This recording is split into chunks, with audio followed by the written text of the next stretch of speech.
নমস্কার বন্ধুরা, আপনাদের আরও একবার স্বাগত জানাই পাবলিক ভিউ কলকাতাতে। বন্ধুরা, পাঞ্জাব এফসি ভার্সেস মোহনবাগান এই ম্যাচটা দুই দলের জন্য কতটা গুরুত্বপূর্ণ, দুই দলের এই ম্যাচের শক্তি দুর্বলতা কি, playing 11 formation starting line up অনুযায়ী এই ম্যাচটা জেতার সম্ভাবনা কোন দলের বেশি, হেড টু হেডে কোন দল এগিয়ে আছে এবং এই ম্যাচটা কোন দল জিতবে, আজকের এই ভিডিওতে এই সমস্তটা বিষয় বিস্তারিত আলোচনা করার আছে। তাই অনুরোধ করে রাখবো ভিডিওটা শেষ পর্যন্ত দেখবেন এবং ভিডিওটি শুরু করার আগে একটা ছোট্ট অনুরোধ করে রাখবো, যেহেতু এইখানে আপনারা খেলার সমস্ত রকম আপডেটস পেয়ে যাবেন, তাই অবশ্যই পাবলিক ভিউ কলকাতা চ্যানেলটিকে সাবস্ক্রাইব করে বেল আইকন প্রেস করে অল করে রাখবেন। তাহলে বন্ধুরা, মোহনবাগান ভার্সেস পাঞ্জাব এফসি এই ম্যাচটা খেলা হবে 6ই এপ্রিল অর্থাৎ সামনের শনিবার দিন বিকেল 5টা থেকে পাঞ্জাবের হোম গ্রাউন্ড দিল্লি মাঠে। তো বলে রাখি, যেহেতু বিকেল 5টা থেকে এই ম্যাচটা খেলা হবে এবং আমরা জানি কলকাতার থেকেও কিন্তু বেশি গরম দিল্লিতে পড়ে, প্রচণ্ড গরম। যেখানে কলকাতায় টেম্পারেচার 35 ডিগ্রি হয়, সেখানে দিল্লিতে টেম্পারেচার 40 ডিগ্রি হয়। অর্থাৎ এই মুহূর্তে কলকাতার টেম্পারেচার 37 ডিগ্রি, অর্থাৎ দিল্লির টেম্পারেচার ধরে নিই 42-43 ডিগ্রি। অর্থাৎ এই গরমে, এই রোদে যদি কোনো খেলোয়াড়রা ফুটবল খেলে, তাদের কিন্তু সমস্যা বা বড়সড় ইনজুরি হতে পারে। তাই বলবো আইএসএল কর্তৃপক্ষকে 5টা দিয়ে এই গরমকালে যাতে খেলা না ফেলা হয়। অর্থাৎ এই গরমে খেলা ফেলা মানে হচ্ছে একটা টর্চার খেলোয়াড়দের ওপরে। তো আইএসএল কিন্তু এই টর্চারটা করছে এই মুহূর্তে শনিবার দিন করে, কোনো দুই দলের মধ্যে এই টর্চারটা হচ্ছে। 5টা দিয়ে খেলা এই গরমে অসম্ভব ব্যাপার। অর্থাৎ এই ম্যাচটা খেলা হবে শনিবার দিন অর্থাৎ 6ই এপ্রিল বিকেল 5টা থেকে। এইবার আসি হেড টু হেডে। আজ পর্যন্ত মোহনবাগান আর পাঞ্জাব টোটাল মুখোমুখি হয়েছে 8বার, যেইখানে মোহনবাগান জিতেছে 5বার, পাঞ্জাব জিতেছে 2বার আর 1বার ড্র হয়েছে। অর্থাৎ মোহনবাগান কিন্তু পাঞ্জাবকে বেশি হারিয়েছে।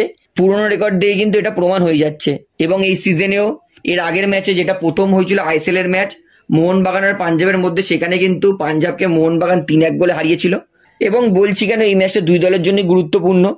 মোহনবাগানের জন্য গুরুত্বপূর্ণ কারণ মোহনবাগান যদি তাদের প্রথমবার লিগ চ্যাম্পিয়ন হতে হয় তাদের আইএসএল এর কেরিয়ারে, তাহলে কিন্তু মোহনবাগানকে পাঞ্জাবের বিরুদ্ধে ম্যাচ জিততেই হবে। এই ম্যাচটা জিতলে মোহনবাগান পয়েন্টস টেবিলের 2 নম্বরে থাকবে, কিন্তু মোহনবাগানের কিন্তু লিগ শিল্ড জেতার কিন্তু সম্ভাবনা থাকবে। তাই এই ম্যাচটা কিন্তু মোহনবাগানের জন্য প্রচণ্ড গুরুত্বপূর্ণ এবং একই রকম পাঞ্জাবের জন্য প্রচণ্ড গুরুত্বপূর্ণ। এই ম্যাচটা পাঞ্জাব যদি জেতে তাহলে কিন্তু পাঞ্জাব তারা টপ 6-এর দৌড়ে থাকবে। এই ম্যাচ যদি পাঞ্জাব জেতে তাহলে কিন্তু পাঞ্জাব 1 লাফে নম্বর 6 পজিশনে চলে যাবে, অর্থাৎ টপ 6-এ পৌঁছানোর কিন্তু সম্ভাবনা পাঞ্জাবের থাকবে। তাই এই ম্যাচটা কিন্তু পাঞ্জাব মোহনবাগান দুজনের জন্য খুবই গুরুত্বপূর্ণ। এইবার আসি শক্তি দুর্বলতাতে। সবার প্রথমে পাঞ্জাব দলে আসি। তো বন্ধুরা, এই মুহূর্তে কিন্তু পাঞ্জাব তাদের শক্তি বলতে, পাঞ্জাব তারা 20টা ম্যাচে গোল করেছে 24টা। অর্থাৎ পাঞ্জাবের কিন্তু স্ট্রাইকিং ফোর্সটা ঠিকঠাক কাজ করছে। 20টা ম্যাচে 24টা গোল মানে খুব একটা খারাপ নয়, খুব একটা ভালোও নয়। অর্থাৎ পার ম্যাচ পাঞ্জাব একটা অথবা তার বেশি করে গোল করছে। এর থেকে বোঝা যায় পাঞ্জাবের কিন্তু আক্রমণ গোল করতে পারে। তবে পাঞ্জাবের দুর্বল দিক হচ্ছে পাঞ্জাবের ডিফেন্স। পাঞ্জাব তারা গোল খেয়েছে 20টা ম্যাচে 33টা। 20টা ম্যাচে 33টা গোল খাওয়া মানে পাঞ্জাব প্রত্যেক ম্যাচে 1.5টা করে গোল খাচ্ছে, মানে 1-এর বেশি গোল খাচ্ছে। অর্থাৎ পাঞ্জাবের ডিফেন্স জঘন্য, এর থেকে বোঝাই যাচ্ছে। তাছাড়া পাঞ্জাব তাদের ডিফেন্স খারাপ, পাঞ্জাবের ডিফেন্সিভ মিডফিল্ড খারাপ। অর্থাৎ পাঞ্জাবের ডিফেন্সটা প্রচণ্ড দুর্বল, এতে এক ফোঁটাও সন্দেহ নেই। তাই মোহনবাগান যদি ম্যাচটা জিততে যায় তাহলে কিন্তু পাঞ্জাবের ওপরে আক্রমণের ঝড় তুলে আনতে হবে।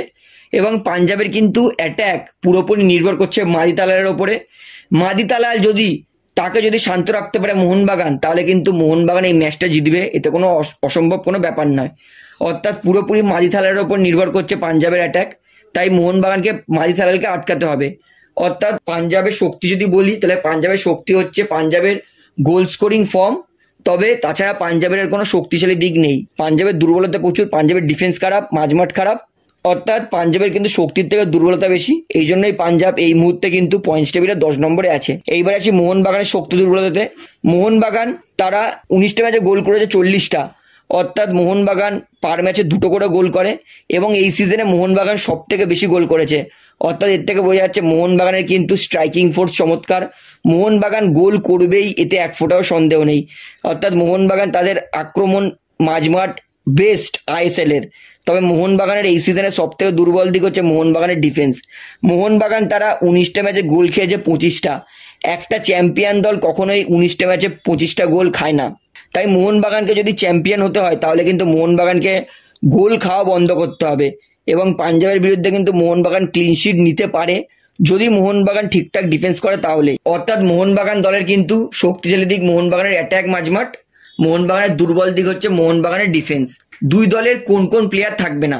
পাঞ্জাব দল তাদের কোচ সাইকস ভ্যারগেটিস তিনি কিন্তু এই ম্যাচে অ্যাভেলেবেল থাকবে না তার সাসপেনশনের জন্য।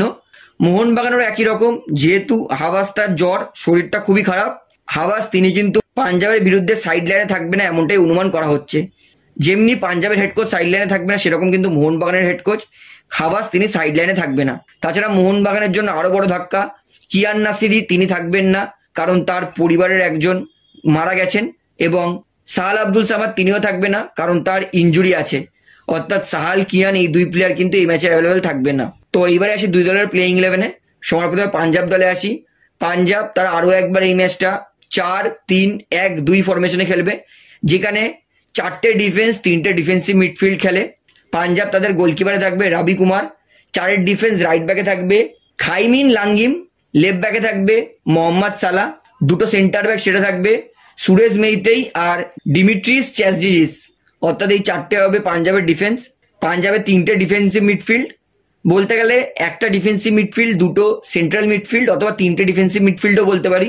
সেটা হচ্ছে রিকি সৌবং, নিখিল প্রভু আর আশিস প্রধান।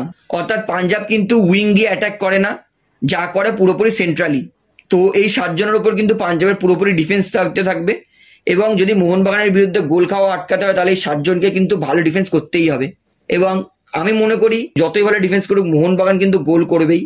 তো এটা হচ্ছে পাঞ্জাবের ডিফেন্স। এবারে আছে পাঞ্জাবের আক্রমণে। পাঞ্জাব 3টে প্লেয়ার দিয়ে মোটামুটি আক্রমণ তৈরি করে। পাঞ্জাব মূলত কাউন্টার অ্যাটাকিং বেস ফুটবল খেলে। তার মধ্যে ক্রিয়েটিভ মিডফিল্ডে থাকে মাজিদ হালাল, পাঞ্জাবের ইঞ্জিন।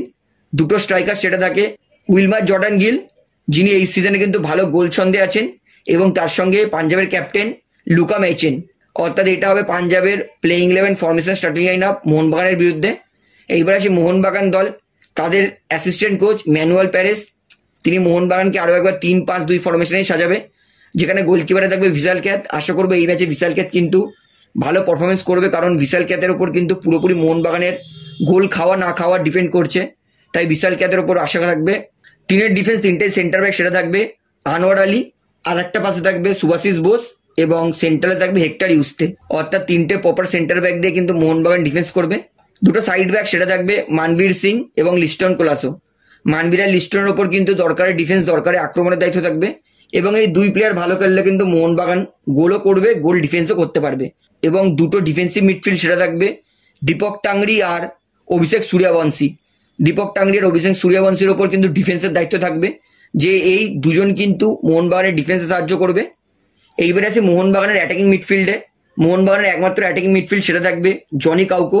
জনি কাউকোর থেকে ক্রিয়েটিভিটি আশা করব, কারণ এত রোদে আমরা সবাই জানি জনি কাউকো বরফের দেশ থেকে বিলং করে, ফিনল্যান্ড। তাই জনি কাউকো আশা করবো এত রোদে নিজেকে মানিয়ে নেবেন।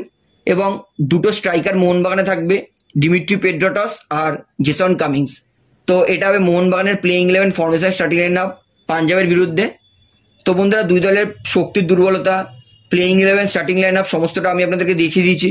তো আপনার কি মনে হয় এই ম্যাচটা কোন দল জিতবে, পাঞ্জাব না মোহনবাগান, সেটা আমাকে কমেন্টে জানাবেন। তাহলে এই ভিডিওটা আমি এখানেই শেষ করছি। আশা করি ভিডিওটা ভালো লাগলো। তো ভিডিওটি ভালো লাগলে অবশ্যই লাইক করুন, কমেন্ট করুন, শেয়ার করুন, এবং বন্ধুরা চ্যানেলটি যারা নতুন আছেন সবাইকে একটা অনুরোধ করবো তারা অবশ্যই পাবলিক ভিউ কলকাতা এই চ্যানেলটিকে সাবস্ক্রাইব করে বেল আইকন প্রেস করে অল করে রাখবেন। ধন্যবাদ।